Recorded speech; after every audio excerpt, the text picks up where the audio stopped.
क्षण कर्म चेतन बंधकारु, कर्म के अवसान का कह कर स्वरूप यथार्थ जग का, जो किया उपकार है उसके लिए जिन वाणी माँ को वंदना शत बार है, वंदना शत बार है, वंदना शत बार है।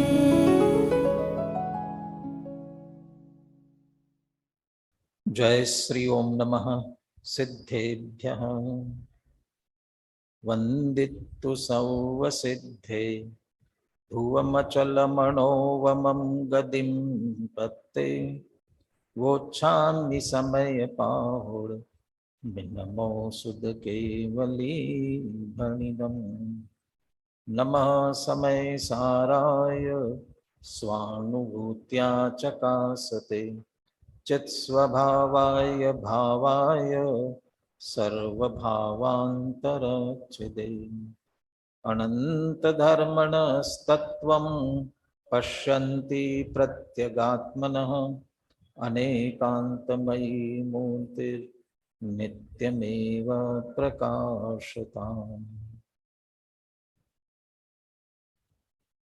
समय सार परमागम निर्जरा अधिकार पर अपनी चर्चा चल रही है।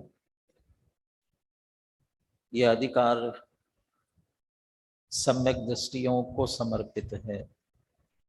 वैसे तो समय सार ही सम्यक दृष्टियों को समर्पित है, या अनादि अज्ञानी मिथ्या दृष्टि को सम्यक दृष्टि बनाने के लिए है। और जिन अज्ञानियों की मान्यता अंदर पड़ी है, वह उनकी मान्यता छूटकर सम्यक्त्व प्रकट हो, इसलिए सम्यक्त्व की महिमा भी दिखा रहे हैं। जिनके अंदर सम्यक्त्व प्रकट हो जाता है वे ज्ञान और वैराग्य शक्ति से संपन्न होते हैं, और उस ज्ञान और वैराग्य शक्ति के कारण उन्हें निरंतर निर्जरा होती है। बस पूरे निर्जरा अधिकार में विविध तर्क युक्ति दृष्टांतों के माध्यम से यही बात कहने की कोशिश की है। अब अंत में वो सम्यक दृष्टि ज्ञान वैराग्य संपन्न होता है क्योंकि सम्यक दर्शन के साथ 8 अंग प्रकट होते हैं। वो अष्टांग सम्यक दर्शन होता है। वो अंग सहित होने के कारण से इतना समर्थ होता है। वो सहज होते हैं अंग, और वे उसके भेद विज्ञान को, उसके सम्यक्त्व को, उसके सम्यक ज्ञान को, उसके साथ प्रकट हुए वैराग्य को अत्यंत पुष्ट करते हैं। रत्नकर्ण श्रवकाचार्य ने जैसा कहा ना, नांगहीनम मलम छेत्तुम जन्म संततिम, यानी सम्यक्त्व यदि अंग रहित है तो वह संसार का अभाव करने के लिए समर्थ नहीं है। नई मंत्राक्षरम न्यूनो निहंति विश्वेदनाम, यदि कम अक्षर वाला मंत्र होगा विश्व को उतारने में समर्थ नहीं हो सकेगा। तो वे अंग सम्यक दृष्टि के कैसे होते हैं उनकी चर्चा कर रहे हैं। और उसमें सबसे पहले निशंकित अंग, और उस निशंकित अंग की गाथा 228, उसकी उत्थानिका यहाँ कलश के रूप में लिखी थी। 154वां कलश कल अपन ने देखा था। सम्यक दृष्टि एव साहस मिदम बोधात चवंते नहीं। सम्यक दृष्टि का ही ये साहस है कि वज्र भी गिर जाए तो भी वह अपने सम्यक्त्व से च्युत नहीं होते, दृढ़ श्रद्धान से च्युत नहीं होते हैं। क्यों च्युत नहीं होते? क्योंकि उन्हें कोई शंका नहीं होती। शंका क्यों नहीं होती है? ये शब्द दिए थे, निसर्ग निर्भयतया शंकाम विहाय। निसर्गतः ही निर्भयता आती। निसर्ग बने स्वाभाविक रूप से सहज ही। उसके लिए कोई पीछे से कह कह करके कोई निर्भयता आई हो, ऐसा निसर्ग निर्भयता, सारी शंकाओं को छोड़कर वो निर्भयता किस कारण से आती है? क्योंकि अपने आप को वे अवद्य बोध वपुषम जानन्तः, स्वम स्वम अवद्य बोध वपुषम जानन्तः, अपने आप को क्या जानते हैं वे? ज्ञान शरीरी, बोध वपुषम। और वह कैसा है कि अवद्य है, नाश नहीं हो, कोई नाश कर नहीं सकता है। मेरे ज्ञान शरीर का कोई नाश नहीं कर सकता, अवद्य है, अविनाशी है, अनादि अनंत है, इसका जन्म मरण नहीं है, मेरा कोई नाश कर ही नहीं सकता है। वैसे तो ज्ञान शरीरी है तो ज्ञान के विशेष गुण है, लेकिन सामान्य गुणों में सबसे पहला गुण कौन सा है? सामान्य गुणों में सबसे पहला गुण कौन सा है? अस्तित्व गुण है ना।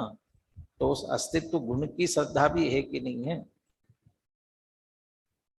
सबसे पहले मंगलाचरण में ही हम किसे नमस्कार करते हैं? समय साराय, नमः समय साराय। कैसा है समय साराय?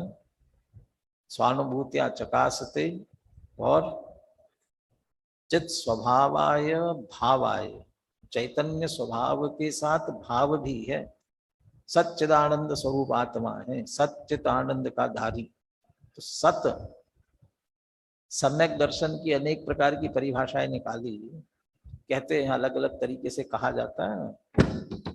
एक और परिभाषा सम्यक दर्शन की, अस्थि की मस्ती उसका नाम सम्यक दर्शन, अस्थि की मस्ती उसका नाम सम्यक दर्शन। तो अस्थि की मस्ती का मतलब मैं हूं, मेरी अस्थि, लेकिन कैसी अस्थि? वो चैतन्य रूप से ही, वो सद रूप से ही, लेकिन वो सतपने का विश्वास, जैसे ज्ञान पने का विश्वास है, श्रद्धान है, उसके सतपने का विश्वास भी है, इसलिए अभाव नहीं होता। तो जब कभी नाश मेरा कर ही नहीं सकता है तो फिर किस बात की शंका, किस बात का भय है? बस उस आधार से वह ज्ञानी सम्यक दृष्टि निशंक और निर्भय होता है। ये पहला निशंकित अंग की चर्चा है। गाथा 228 देखते हैं, गाथा का पाठ करता हूं। सम्मादिट्ठी जीवा निस्संका होन्ति निर्भया तेन, सत्त भय विप्पमुक्ता जम्मा तम्मा दुणे शंका। कारण कार्य, कार्य कारण, कौन किसका कारण, कौन किसका कार्य? सम्मादिट्ठी जीवा निस्संका होन्ति निर्भयातेन। सम्यक दृष्टि जीव कैसे होते हैं? निस्संका माने निशंक होते हैं। तेन इसलिए कैसे होते हैं? निर्भया माने निशंक होते हैं, इसलिए निर्भय होते हैं। निशंक क्यों होते हैं? तो नीचे की पंक्ति में कहते हैं, सत्त भय विप्प मुक्का जम्मा तम्मादु निशंका। जम्मा चूंकि वे सत्त भय विप्प मुक्का, 7 प्रकार के भय से मुक्त है, इसलिए क्या है? निशंक है, निशंका। तम्मादु निशंका, इसलिए निशंक है। तो किसके कारण से?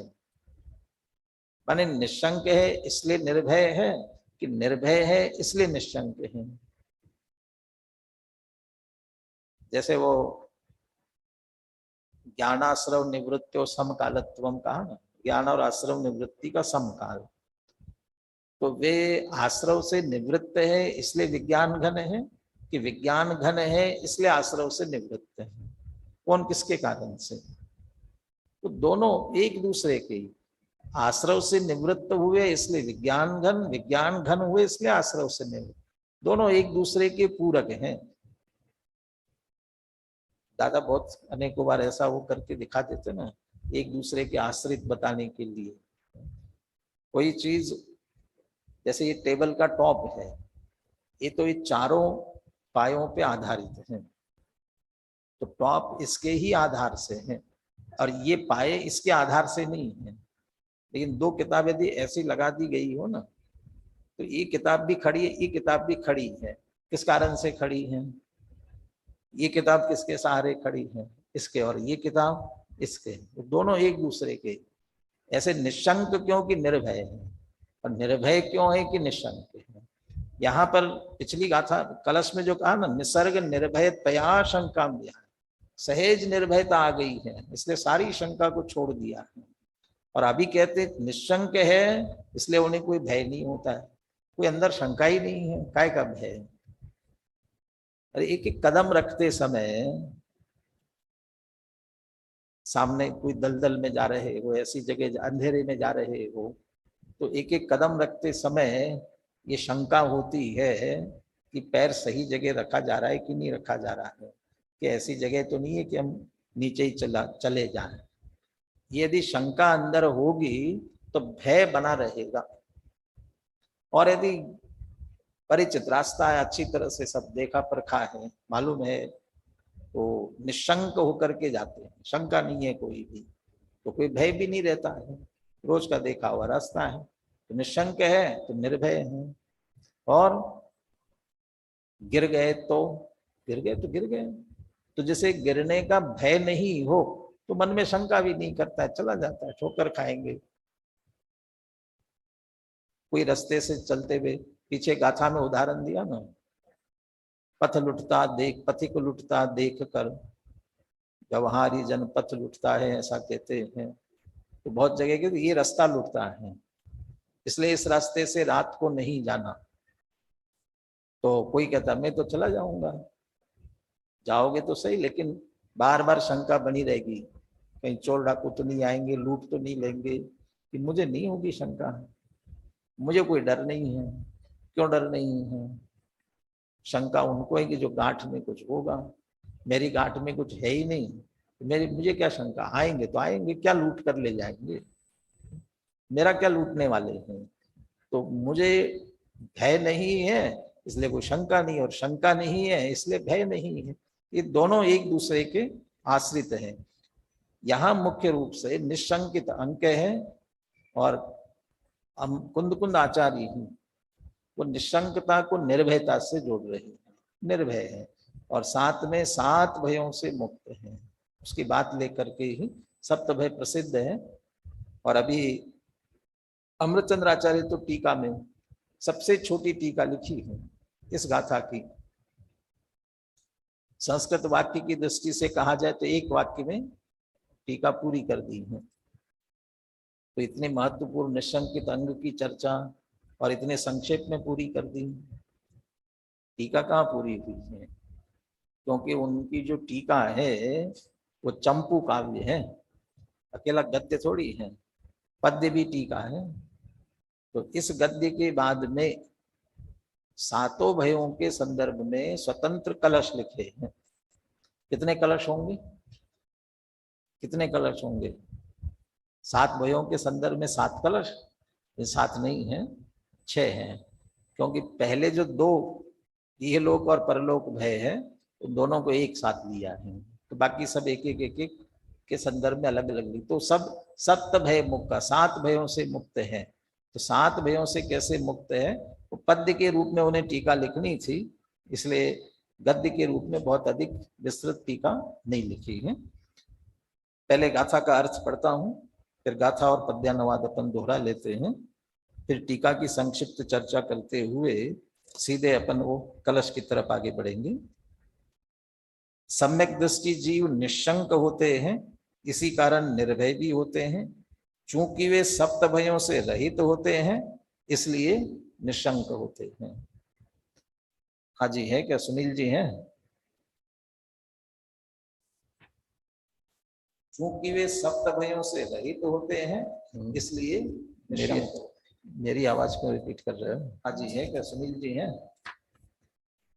हाँ जी, सुनील जी 228वीं गाथा और पद्यानुवाद। सप्त भयों से रहित होते हैं इसलिए सम्मादिठी जीवाणि शंका होन्ति निर्भयातेन सत्य भय विपमुखा जन्मादुनि शंका निशंक हूँ सदृष्टि बस, इसलिए ही निर्भय रहे। वे सप्त भय से मुक्त हैं। दृष्टि बस, इसलिए ही निर्भय रहे। वे सप्त भय से मुक्त हैं। दृष्टि बस, ये दिव्य ध्वनि का कमाल है। दिव्य ध्वनि सहज गूंजती रहती है और महत्वपूर्ण बात है, इसलिए हो सकता है रिपीट हो रही हो। जैसे संक्षिप्त की टीका अपन देखते अमृतचंद्राचार्य की, ये न नित्यमेव सम्यक दृष्टया सकल कर्म फल निरभिलाषाः सन्तः अत्यंत कर्म निरपेक्षतया वर्तन्ते, तेन नूनमेते अत्यंत निःशंक दारुणध्यवसायाः सन्तः अत्यंत निर्भया संभाव्यन्ते। नित्यमेव सम्यक दृष्टया, सम्यक दृष्टि नित्य ही कैसे होते हैं, अभी तो वो पिछले विषय से जोड़ते आ रहे हैं। वे बहुत और पीछे चले जाओ ना, वो अनिच्छुक है, ज्ञानी जो है अनिच्छुक है, और अनिच्छुक है इसलिए अपरिग्रही है, इच्छा परिग्रह। तो ज्ञानी की इच्छा नहीं होती है इसलिए वो अपरिग्रही है, इच्छा से रहित।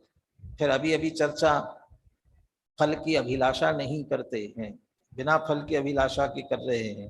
तो सकल कर्म फल निरभिलाषा संतः, सारे कर्मों के फल की अभिलाषा से रहित, तो कुछ चाहिए नहीं। तो चाहिए नहीं तो क्या होगा, कैसे होगा, इसी कहाँ शंका, क्या चिंता पड़ी है। सकल कर्म फल निरभिलाषा संता अत्यंत कर्म निरपेक्षतया, भूमिका अनुसार कर्म कर तो रहे हैं, वो कर रहे हैं, बार बार अपन कहते हैं, लेकिन गुरुदेव करने की भाषा में बोलेंगे नहीं, वो तो कहते हैं हो रहे हैं।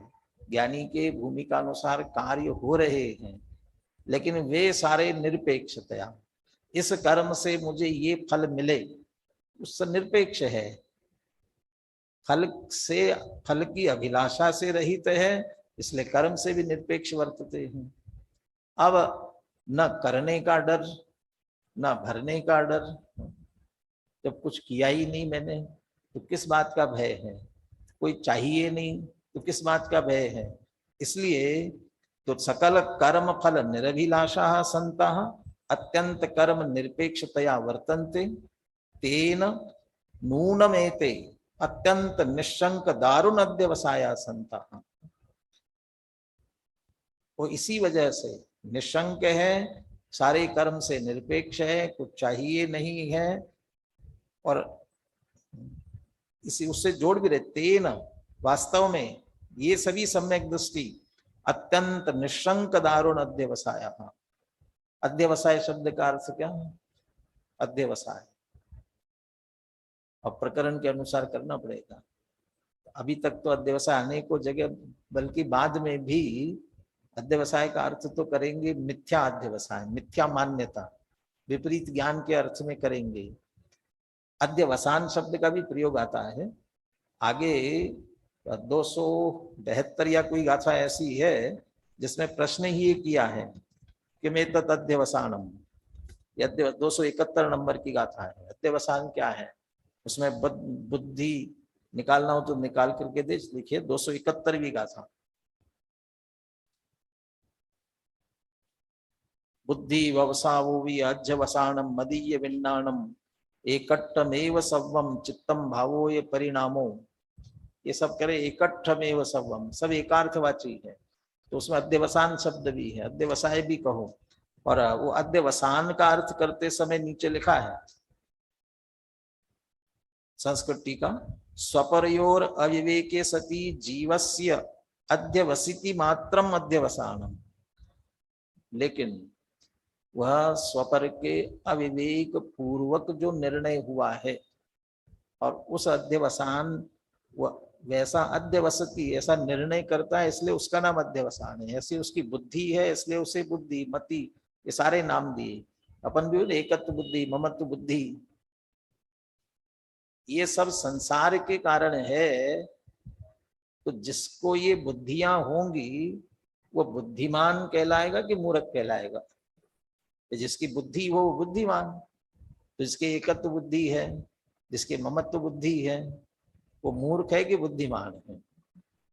पहले वहां बुद्धि का अर्थ विपरीतता के अर्थ में है। ऐसे ही आगे सभी आगे पीछे सब जगह, लेकिन यहाँ अध्यवसाय शब्द का अर्थ है निर्णय, दारुण अध्यवसाया, अच्छी तरह से दृढ़ निश्चय, अत्यंत निशंक दारुण, और उसमें कोई शंका नहीं। जिन वच में शंकान धार किंचित मात्र भी शंका नहीं है। जैसा वस्तु का स्वरूप है, मेरा स्वरूप है, इसका बहुत, और दारुण माने दृढ़ता पूर्वक, दृढ़ता से, तो ऐसा ही हूं, ये उसकी दृढ़ता है। इसलिए निशंक दारुण उसका निर्णय होने के कारण से अत्यंत निर्भया संभाव्यन्ते, इसलिए वे निर्भय, संभाव्यन्ते भी हमें ऐसा लगेगा कि संभव है कि संभावना है, निर्भय होने की संभावना है। यहाँ लेना है कि सम्यक प्रकार से भावित है, अच्छी तरह से। वे तो उनका निर्भयपना अच्छी तरह से, माने वो निर्भय ही होते हैं। तो तीन बातें, सर्व कर्म फल की अभिलाषा से रहित है, सारे कर्मों से निरपेक्ष है, और बहुत दृढ़ निश्चय है, वस्तु स्वरूप का, आत्म स्वरूप का दृढ़ निश्चय है उसको। और उस दृढ़ निश्चय में निशंकतया डाली, निशंक, अत्यंत निशंक दारुण अध्यवसाय, और इस कारण से निर्भया संभावी, इसलिए वे सम्यक दृष्टि है, वे सभी निर्भय ही होते हैं। अमृतचंद्र आचार्य ने कितने भय, जबकि सप्तभय गाथा में आए शब्द, लेकिन उसका कोई उल्लेख नहीं किया। जैसे आचार्य ने वे 7 भयों का उल्लेख करते हुए चर्चा की है। देखिए अब अनुशीलन में आइए। आचार्य जैसे ने भी तात्पर्य वृत्ति में इसी प्रकार का अर्थ किया है। इतना विशेष है कि उन्होंने 7 भयों के नाम गिना दिए हैं और अंत में स्पष्ट कर दिया है कि सम्यक दृष्टि इन सप्त भयों से रहित होते हैं।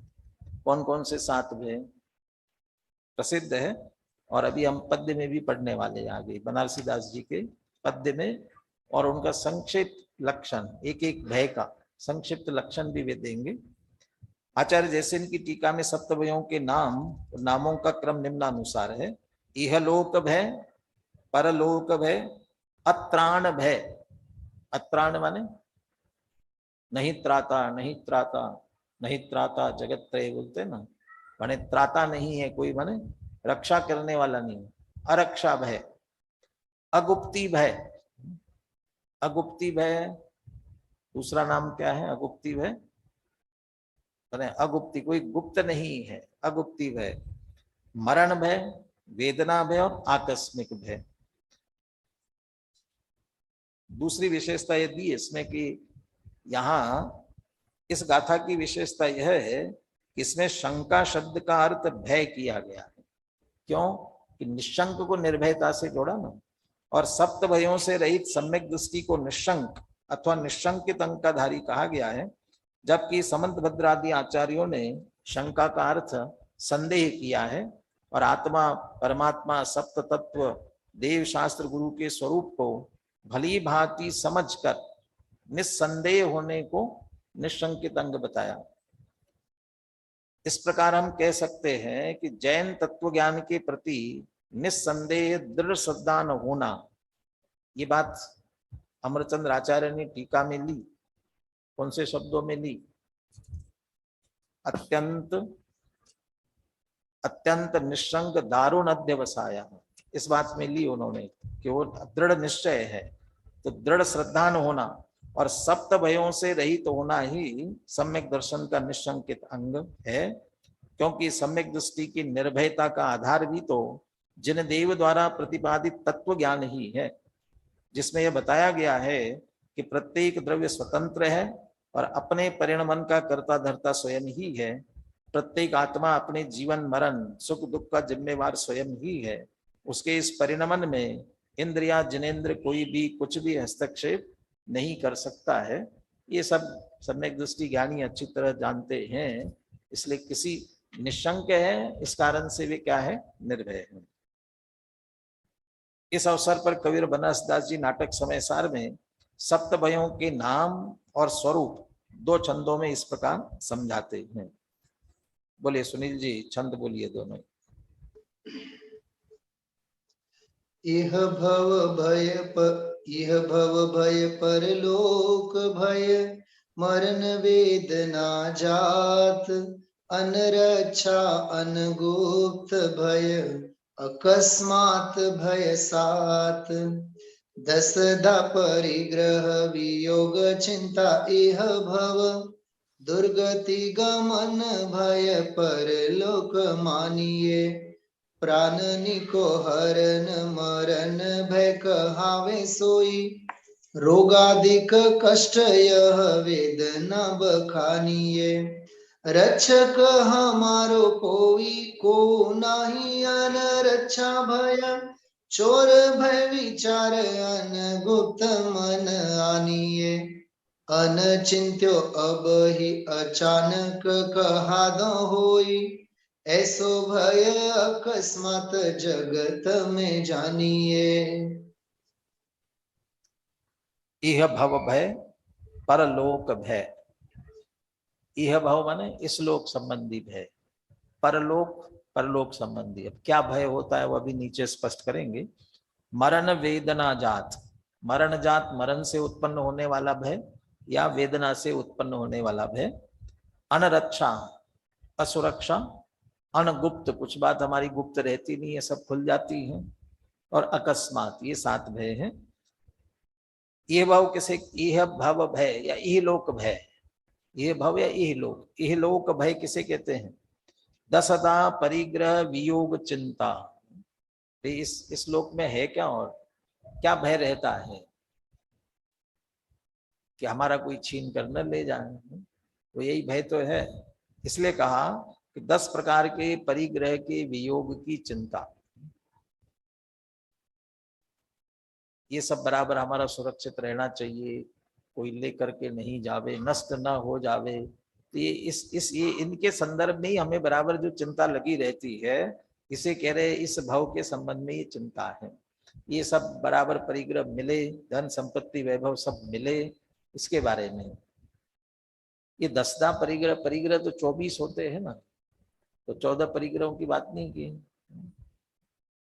क्योंकि बाकी के जो परिग्रह है वो इसी भाव के थोड़ी हैं।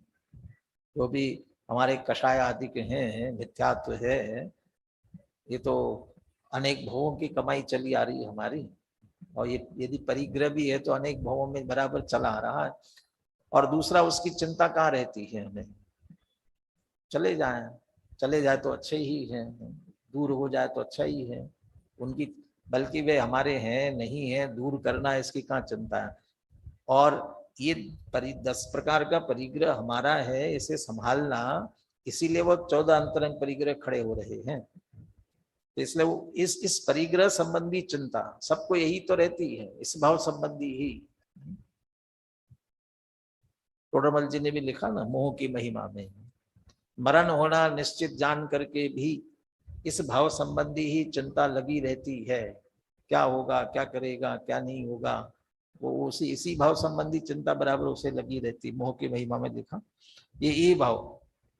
परलोक संबंधी क्या भय है, वो तो अगला भाव है, अभी क्या चिंता है उसे। दुर्गति गमन भय परलोक मानिए, क्या पता कहाँ चले जाएंगे, दुर्गति में चले गए तो वहां कैसे कैसे कष्ट सहना पड़ेंगे। ये जो चिंता लगी है, डर लगा हुआ है। किसे डर लगेगा, परीक्षा में क्या होगा, पास होऊंगा कि फेल होऊंगा, किसे डर लगा रहता है। जिसने पढ़ाई नहीं की है उसे डर लगा रहता है, और जिसने अच्छी तरह से पढ़ाई की है, पेपर अच्छी तरह से लिख करके आया है, उसके क्या डर है, उसको तो विश्वास है कि मैं निश्चित रूप से पास होऊंगा। जिसने इस भाव में पाप ही पाप किए हो तो उसे तो लगा ही रहेगा। अब इतने पाप किए हैं सोचता तो भले ही रहे हो ऐसे भी क्या पाप किए, लेकिन साथ में ये भी तो सोचो इन परिणामों का फल क्या होगा, ये भी तो सोचना चाहिए क्या परिणाम किए हैं। और सबसे बड़ा परिणाम अज्ञान का, मिथ्यात्व का तो किया ही ना। वो ऐसे भी क्या पाप किए, उसमें मुख्य रूप से इसी बात की तो सिद्धि करने की कोशिश की। मिथ्यात्व नाम का सबसे बड़ा पाप किया है, उसका फल तो निरंतर मिलते रहना है। तो ये उन्हें भय है दुर्गति गमन, कहीं दुर्गति हो गई तो दुर्गति गमन का भय, ये परलोक संबंधी भय समझना चाहिए। मरण भय क्या है? प्राणनी को हरण मरण भय कहा वे सोई। अभी वर्तमान में ये प्राण है, ये प्राणों का उच्छेद न हो जाए, प्राण न निकल जाए, ये प्राण न निकले, ये भय सताता है, इसका नाम मरण भय है। रोगाधिक कष्ट, ये वेदना भय बखानी है कि ऐसी पीड़ा हो गई, ऐसा रोग आ गया, कष्ट हो गया, कितनी वेदना हो जाएगी, इस वेदना संबंधी कष्ट संबंधी भय वेदना भय है। रक्षक हमारो को नाही अनरक्षा भय, कौन बचाएगा? यूक्रेन में लड़ाई हो रही है, कब बम आ जाएगा पता नहीं है, लेकिन वहां हो रही है ना, यहाँ क्यों चिंता कर रहे हो?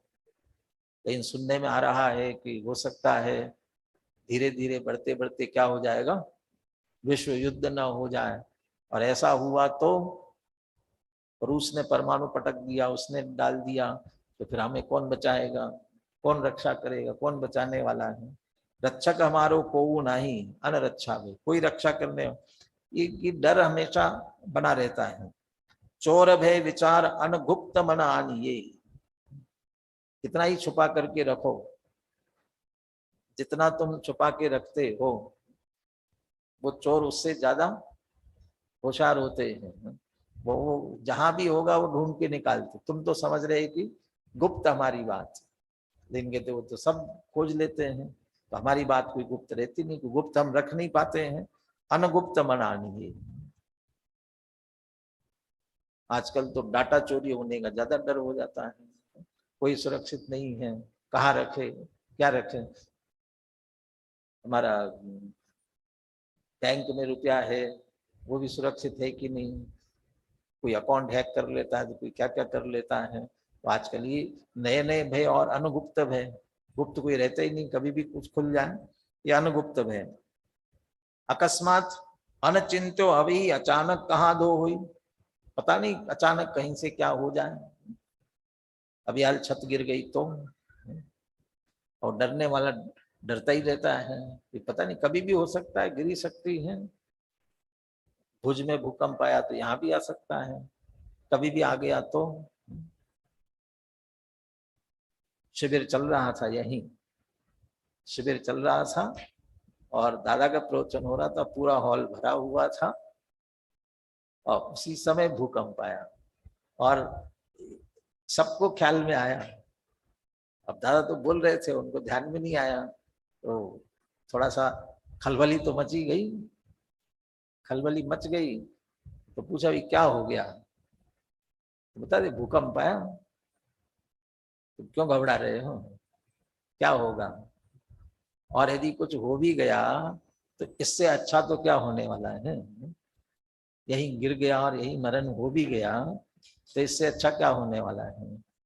परंतु जैसे ही पता पड़ता तो क्या होता, तो भागने की कोशिश करते ना। अच्छा है कि चारों तरफ दरवाजे हैं, सब खुले हुए हैं, तो भागते ना। क्यों? अकस्मात अचानक कहाँ क्या हो जाए। अनचिंतो अभी ही अचानक कहाँ दो हुई, ऐसो भय अकस्मात जगत में मानिए। ये 7 प्रकार के भयों की चर्चा की गई है। अब अमृतचंद्राचार्य एक एक भय के संदर्भ में कलश लिखते हैं।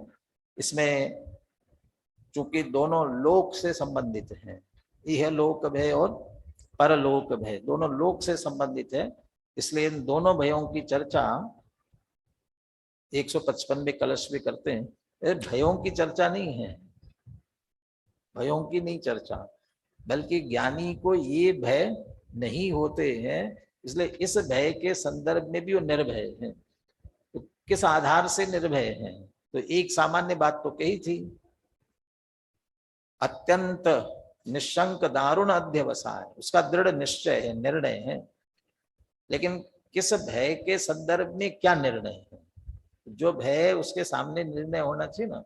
इलोक परलोक भय के सामने क्या निर्णय है, तो हर एक के लिए क्या निर्णय है इसकी वह बात करते हैं। और इस भय से रहित होने के कारण कौन से अंग की चर्चा चल रही है? निर्भय होने के कारण से कैसा है? निशंक है। तो निशंकित अंग की चर्चा चल रही है, इसलिए हर एक श्लोक में निशंकता की बात हर श्लोक में आएगी। 155वां कलश में पढ़ता हूं। लोक शाश्वत एक एष सकल व्यक्तो विवेकात्मन चिल्लोकं स्वयमेव केवलमयं यल्लोकयतेकक लोकोऽयं न तव परस्तदपरस्तस्यास्ति तद्धिकुतो निशंक सततं स्वयं ससहजं ज्ञानं सदा विन्दते।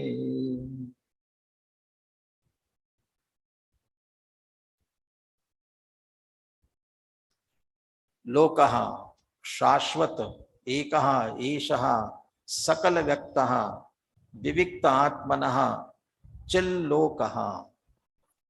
विविक्त आत्मनः चिल्लोकः, अन्य सब विविक्त आत्मनः, विविक्त आत्मा समस्त पर पदार्थों से भिन्न ऐसा जो निज आत्मा, उसके लिए वास्तव में लोक क्या है? इस आत्मा के लिए वास्तव में लोक क्या है? कि आत्मना चिल्लोकम, चैतन्य रूप लोक ही स्वयमेव, यही इसका केवलमयम लोकः, यही एकमात्र लोक है। और वो कैसा है? शाश्वत एकः सकल व्यक्तः, शाश्वत है, कभी नाश को प्राप्त होने वाला नहीं है।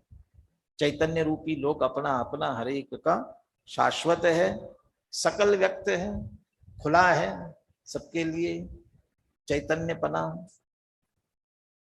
कौन सा गुण है ना जिसके कारण से चार बातें, दूसरे ज्ञान का परिणम्य परिणामकत्व शक्ति, परिणम्य परिणामकत्व शक्ति, जिसके कारण से दूसरे के ज्ञान का विषय बनता है, दूसरों को जानता है, दूसरे के जानने में आता है। ऐसे चारों एंगल बैठती हैं। मैं दूसरे को जानता हूँ, दूसरे मुझे जानते हैं, मैं दूसरे के जानने में आता हूँ, दूसरा मेरे जानने में आता है। सब खुला है, व्यक्त है, कोई छुपा हुआ है नहीं। हर एक का चैतन्य लोक चारों ओर से दूसरे के जानने में आ रहा है, दूसरे को जान रहा है, दूसरे द्वारा जाना जा रहा है, ये चारों तरफ से। इसलिए सकल व्यक्तः चिल्लोक केवलम अयम एव लोका, यही एक लोक है। इति यत् एक कहा लोकयति, ऐसा जो निरंतर अवलोकन कर रहा है, ऐसा जो जान रहा है, मेरा तो एक चैतन्य रूपी लोक ही है, वह शाश्वत है, एक है, व्यक्त है, और समस्त भिन्न आत्मा का मैं चैतन्य स्वरूप आत्मा जो पर से भिन्न हूं, मेरा एकमात्र यही चिल लोक ही, चैतन्य रूपी लोक ही है। ऐसा जिसको निर्णय है, तो ये जो लोक है ये किसका है? लोको अयम न तवा, ये नीचे की पंक्ति, अयम लोकः न तव, ये लोक तुम्हारा नहीं है, क्योंकि तुम तो चैतन्य रूप हो। और ये जो सारा लोक दिख रहा है, कौन सा लोक? तीन लोक को कौन अपना लोक समझता है? कितना सा लोक है अपना? मेरे स्त्री पुत्र कुटुंब परिवार, इतना ही। माता पिता नहीं क्या? पहले जमाने के होते तो कहते माता पिता भी समझते हैं, माता पिता भाई बहन, लेकिन अभी क्या है, हम दो और हमारे दो कि हमारा एक, यहीं तक लोक हो गया है, इससे ज्यादा लंबा लोक नहीं है। और मेरी दुकान, मेरा घर, मेरी संपत्ति, बस इतना अपना अपना होता है, ये मेरा लोक। जिसको 10दा परिग्रह कहा था ना, जिसकी चिंता रहती है, तो वो मेरा, इस लोक के संदर्भ में या वर्तमान में जहां रह रहा हूं, यह लोक न तव, ये तो तुम्हारा नहीं है। ज्ञानी समझ रहा है कि मेरा नहीं है। अपरहा, या अपर जो बाद में आएगा दूसरा, न यह लोक है न अगला वाला भव है, इसलिए ये भव परभव दोनों आ गए इसमें। अपरस्तस्यास्ति, ये तव नास्ति अपरः अस्ति, ये तुम्हारे नहीं ये तो पर है, अन्य के, तुम्हारे है ही नहीं। और जब सम्यक दृष्टि ज्ञानी के लिए ये ख्याल में आ रहा है या अपने आप को समझा रहा है तब नास्ति, तुम्हारे नहीं अर्थात मेरे नहीं है, तद भी कुतः, जब मेरे है ही नहीं तो उसके संदर्भ में भय कहाँ से हो सकता है, तद भी कुतः, और नहीं है इसलिए निशंकः सततम स्वयं सहजम ज्ञानम सदा विन्दति, इसलिए वह ज्ञानी जो है सतत ही निशंक रहते हुए स्वयं ही सहज ज्ञान का सदा वेदन करते हैं। तो यहाँ वेदन में अकेला जानना न लेते हुए श्रद्धान उसके साथ में और भूमिका अनुसार उसकी स्थिरता अर्थात अनुभव करते हैं, निरंतर अपना ज्ञान रूप अनुभव करते हैं, निशंक रह करके। निशंका सत्यम स्वयं सहजम ज्ञानम सदा विन्दति।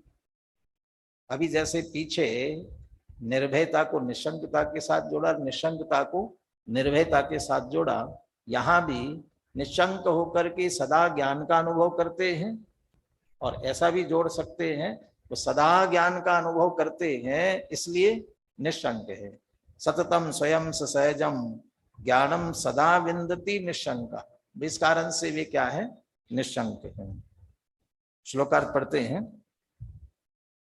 पर से भिन्न आत्मा का यह चित स्वरूप लोक ही एक शाश्वत और सदा व्यक्त लोक है, क्योंकि मात्र चित स्वरूप लोक को यह ज्ञानी आत्मा स्वयमेव एकाकी देखता है, अनुभव करता है। वो देखना अनुभव करना एकाकी, एक यही मैं हूं ऐसा अनुभव करता है। इसके लिए भी देखना अनुभव करना, इसके लिए लोकयति शब्द का प्रयोग किया, या लोकयत एक कहा, एक कहा लोकयति, माने लोक अपने चैतन्य रूपी लोक को लोकता है, अवलोकन करता है, देखता है। एकाकी देखता अनुभव करता है, एकाकी देखता अनुभव करता है माने यही एक मैं हूं, इसके अलावा और कोई मैं नहीं हूं ऐसा अनुभव करता है। यह चित स्वरूप लोक ही मेरा लोक है, ऐसा अनुभव करने वाले ज्ञानी को यह लोक और परलोक का भय कैसे हो, क्योंकि ज्ञानी जन तो स्वयं निरंतर निशंक वर्तते हुए सहज ज्ञान का ही अनुभव करते हैं। बोलिए सुनील जी, श्लोक और पद्यानुवाद बोलिए। लोकः शाश्वत एक एष सकल व्यक्तो विविक्तात्मनश्चिल्लोकं स्वयमेव केवलमयं यल्लोकयत्येककः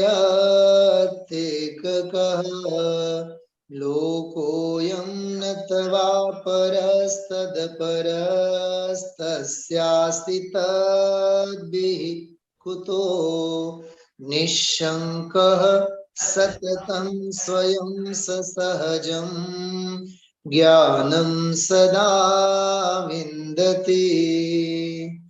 इह लोक और परलोक से मेरा न कुछ संबंध है, हर भिन्न पर से यह चिल्लोक ही मम लोक है। जब जानते यह ज्ञानी जन तब होय क्यों भयभीत वे तो सतत निशंक हो निज ज्ञान का अनुभव करें।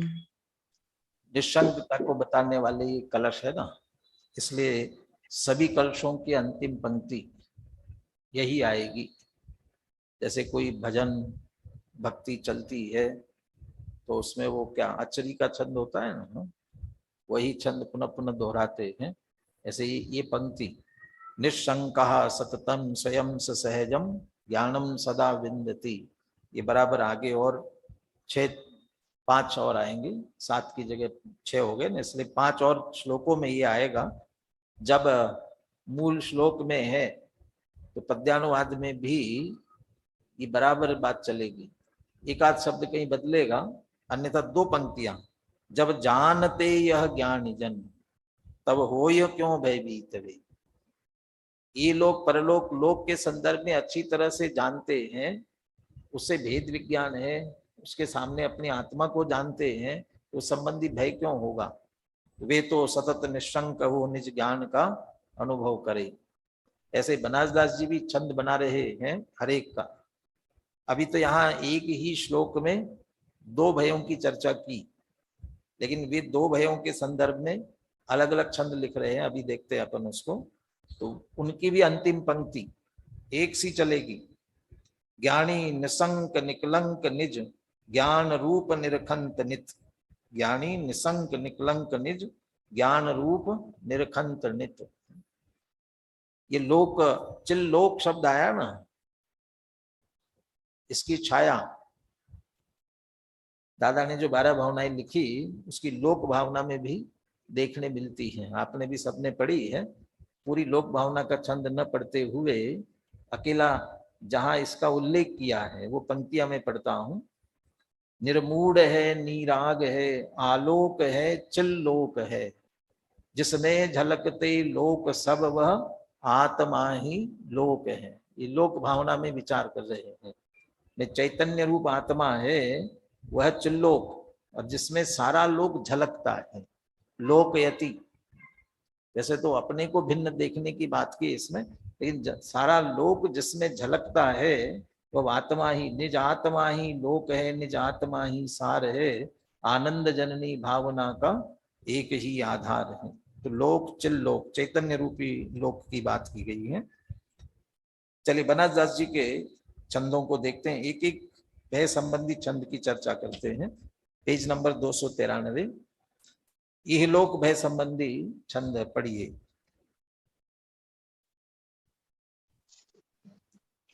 नख सिख मित परवान ज्ञान अवगाह निरखत, आत्म अंग अभंग संग पर धन इम अखत। छिन्न भंगुर संसार विभव परिवार भार जसो, जहाँ उत्पत्ति तहाँ प्रलय जासु संजोग विरहत सो। परिग्रह प्रपंच प्रगट परखे, यह भव भय उपजे न चित। ज्ञानी निसंक निकलंक निज, ज्ञान रूप निरखंत नित। ज्ञानी अपने आप को ज्ञान रूप ही देखते हैं, ज्ञान रूप ही अनुभव करते हैं, इसलिए कोई भय उत्पन्न नहीं होता और इसीलिए निशंक है। और इसीलिए ये लोग, यह भय, यह लोक संबंधी भय भी नहीं होता। इस लोक संबंधी क्या मानते हैं अपने आप को, ज्ञान रूप अनुभव करते हैं। कैसा अनुभव करते हैं। नक सिक मित परवान ज्ञान अवगाह निरखत।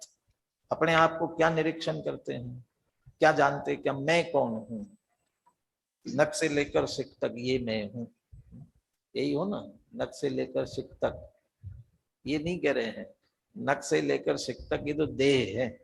लेकिन इसी देह प्रमाण, इसके अंदर ज्ञान रूप जो निवास कर रहा है, ज्ञान अवगाह, ज्ञान रूपी जिसकी अवगाहना है, भले इसके अंदर रह रहा है, इसमें रहने वाला ज्ञान रूप है देह प्रमाण। देह से भिन्न लेकिन देह प्रमाण, ऐसा मैं ज्ञान स्वरूप ही हूं, ऐसा देखते हैं। आत्म अंग अभंग, और आत्मा तो अभंग है इसमें। ये शरीर तो अभी मिला, यहाँ जन्म हुआ तो मिला, और ये यहाँ मरण होगा तो ये छूट जाएगा।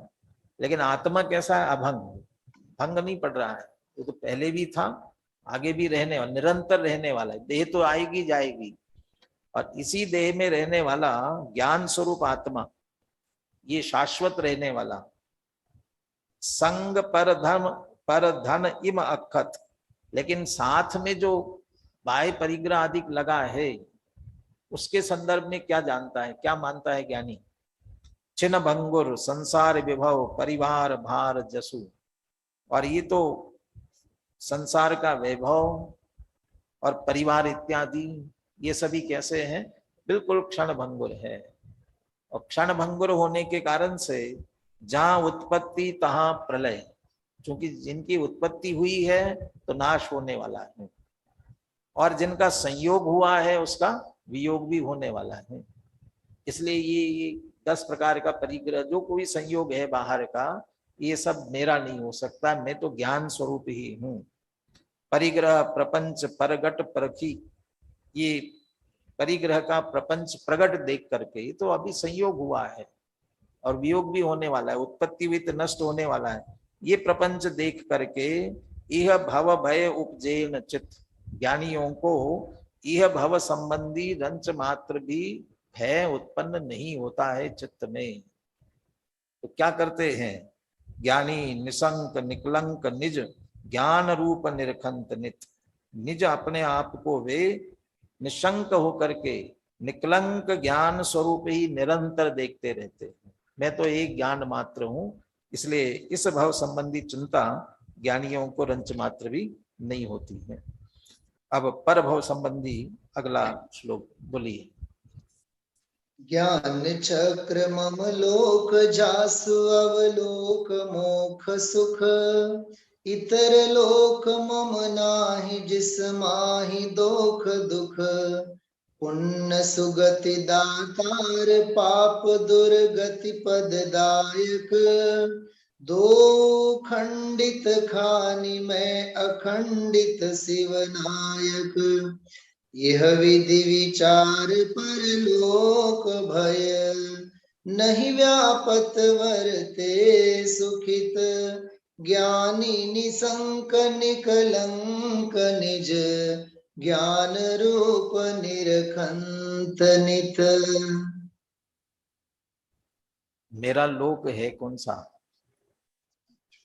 दादा से भी पूछा था ना, कहाँ जाना है, कहाँ जाना है? घर जाना है। कौन से घर जाना है? हम तो कब हो न निज घर आए, निज घर जाना है। और सहज जहाँ जाना होगा, जहाँ जाना होगा, कौन सा लोक? अगले भाव में कहाँ जाएंगे? लोक है कौन सा? किसका लोक है? ज्ञान चक्र मम लोक, मेरा लोक तो ज्ञान चक्र है, ज्ञान समूह, ज्ञान ज्ञान ज्ञान जिसमें निरंतर हो रहा है, बस वही मेरा लोक है। जासु अवलोक मोक्ष सुख, यदि उसको देखने से, जिसका अवलोकन करने से क्या प्रकट होगा? मोक्ष रूपी सुख प्रकट होने वाला है। वो उसको जानना, उसको देखना, उसमें लीन होना, ज्ञान स्वरूप अपने आप को जानना देखना, वो तो मुक्ति को देने वाला है। इतर लोक मम नाही जासी माँ जिस माही दोख दुख, जिसमें दोष और दुख ही दुख भरे हुए, कोई चारों गति में आगे चला जाए कहीं भी, क्या है? चारों गति दुख से भरपूर है, दोषों से भरपूर है, तो वो मेरा लोक है ही नहीं। इतर लोक मम नाही जिस माही दोख दुख, कहा जाना? कहीं दुर्गति में न जाए, यही तो परभव का दुख रहता है निरंतर। परभव परलोक संबंधी भय यही तो रहता है। ज्ञानी जानता है यदि पुण्य है तो सुगति में जाएंगे, पुण्य सुगति दाता, और यदि पाप है तो दुर्गति पददायक। पहले भयंकर पाप किए और फिर आत्मा का आश्रय किया तो फिर तो दुर्गति में नहीं जाएंगे। आयु बंदी हो तो जाना पड़ेगा। किसके जैसा? श्रेणिक राजा जैसा। महाभयंकर मुनिराज का अपमान करने का, उपसर्ग करने का महापाप किया। वो उपसर्ग करने से ज्यादा महापाप उनके प्रति अविनय का था, उनके प्रति अश्रद्धा का था, और उसके कारण से 7वें नरक का बंद हुआ, दुर्गति, पाप किया था। अब उसके बाद में भूल समझ में आ गई, फिर आत्मा का लक्ष्य किया, आत्मा का आश्रय किया, सम्यक दर्शन कर लिया। अब पाप छूट जाएगा। भयंकर था, कम तो हुआ लेकिन छूटा नहीं। तो पाप दुर्गतिदायक, पुण्य सुगति दाता। पुण्य हो तो सुगति में, पाप हो तो दुर्गति में। परंतु दो खंडित खानी मैं अखंडित शिव नायक। अरे पाप हो पुण्य हो, स्वर्ग में चले गए नरक में चले गए, दोनों ही शाश्वत नहीं है। वहां भी शाश्वत रहना नहीं है, वो खंडित ही होने वाले हैं। वह तो क्षण भंगुरता की खान है, खंडित खानी। अब मैं कैसा हूं? अखंडित शिव नायक।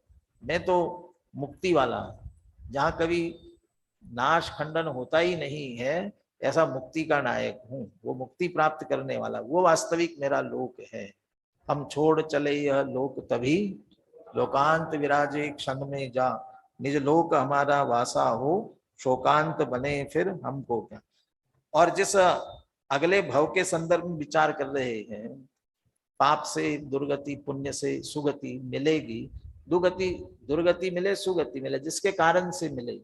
लेकिन जिस पाप पुण्य से मिल रहे वो भी भाव हमारे नहीं है ना। ये कोई भजन आता है ना, इसमें हम न किसी के कोई न हमारा, पुण्य उदय सुख का बढ़वारा, पाप उदय दुख होत अपारा, पाप पुण्य दो मम नाही, मैं तो देखन जानन हारा। तो पाप पुण्य भी दोनों मेरे नहीं है, तो उससे मिलने वाले चाहे सुगति हो दुर्गति हो, मेरी नहीं है। तो इसलिए अगला भव कहाँ जाना है, कहाँ जा रहा है, इससे मुझे कोई भय नहीं है रंच मात्र भी। यह विधि विचार परलोक भय, नहीं व्यापत वर्ते सुखित। और ऐसा विचार करते हुए ज्ञानियों को परलोक संबंधी भय व्यापता ही नहीं है, और वे सुखित, दुखी होते ही नहीं है, उसके कारण से दुखी होते ही नहीं है। जैसे मूर्ख को चुटकुला सुनाया जाए तो 2 बार हंसता है, बल्कि 3 बार हंसता है। ये तो पता है ना, 3 बार कैसे हंसता है? जब चुटकुला सुना दिया, अब सब हंसने लग गए, अब उसको समझ में तो आया नहीं, तो सब हंस रहे तो वो हंसेगा, सब हंस रहे तो हंसना पड़ेगा। लेकिन बोले सब क्यों हंस रहे हैं? तो बगल वाले से पूछा कि क्या बताया था, क्या क्यों हंस रहे थे? तो उसने समझाया, तो समझाने के बाद में समझ में आया, तो फिर हंसी आ गई, तो दूसरी बार हंसा। अब तीसरी बार क्यों हंसेगा? तीसरी बार इसलिए हंसता है कि इतनी सी बात थी, अब मुझे समझ में नहीं आई, तो फिर हंसता है। लेकिन मैं यहाँ व्यतिरिक्त दृष्टांत के रूप में कह रहा हूं, दुखी होने वाला अगले भाव में पता नहीं कहाँ चले जाएंगे, क्या होगा, अभी यहाँ इतना सब संयोग मिला हुआ है, वो मिलेगा कि नहीं मिलेगा, कैसा होगा। यदि पाप किए होंगे तो कहाँ जाएगा? दुर्गति में ही जाएगा। तो दुर्गति में जब जाएगा तब वहां वो प्रतिकूलताएं होंगी और भोगनी पड़ेंगी, तब तो भोगने ही पड़ेंगे। और अभी क्या कर रहा है? अभी भी उसके बारे में सोच सोच करके अभी भी दुखी हो रहा है, तो तब तो दुखी होने ही वाला है। अभी भी दुखी हो रहा है, अभी दुखी हुआ, पाप बंधा, तब जाकर के दुख के फल में, उसके उदय में वहां दुख उठाता है, और उस समय भी वो दुख उठाते हुए फिर क्या करता है? फिर पाप बांधता है। तो दुख की परंपरा ऐसी चलती रहेगी। और ज्ञानी वर्तमान में निश्चिंत है, मैं तो ज्ञान स्वरूप हूं, मुझे किस बात की चिंता, किस बात का भय है। वर्तमान में सुखी है तो भविष्य में भी सुखी ही रहने वाला है, दुखी होने वाला नहीं है। तो ज्ञानी तो निशंक निकलंक निज ज्ञान रूप निरकंतनित, निशंक निकलंक अपने आप को ज्ञान रूप ही निरंतर देखते हैं। ऐसे निशंकित अंग की चर्चा में 2 भयों की चर्चा हुई है, शेष भयों की चर्चा आगे।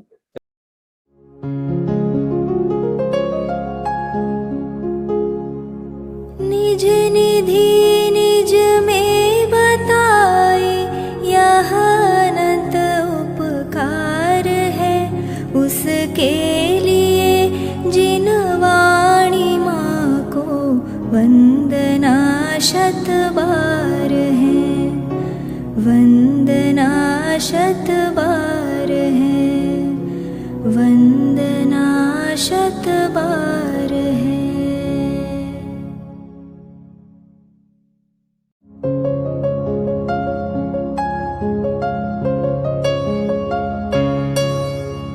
हे जिन वाणी भारती ही जपो दिन रैन, जो तेरी शरणा गहे सो पावे सुख चैन।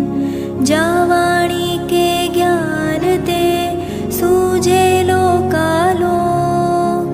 सोवाणी मस्तक नवो सदा देत हो ढोक, सदा देत हो